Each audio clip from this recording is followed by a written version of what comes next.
লেহ থেকে আমরা আসছি, কার্গিল থেকে লেহের পথে আমরা এখন জাংস্কার রিভারের সংযোগস্থল দেখছি। এই জায়গাটিকে জাংস্কার বলে।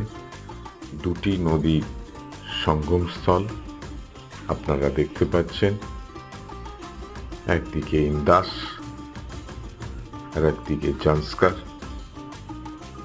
এই দুটো নদী সঙ্গমস্থল বা মিলনস্থল বলতে পারেন।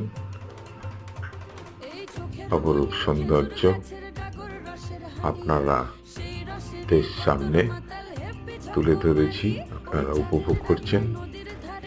এই জাংস্কার আর এই ইন্দাস দুটি নদীর সঙ্গমস্থল।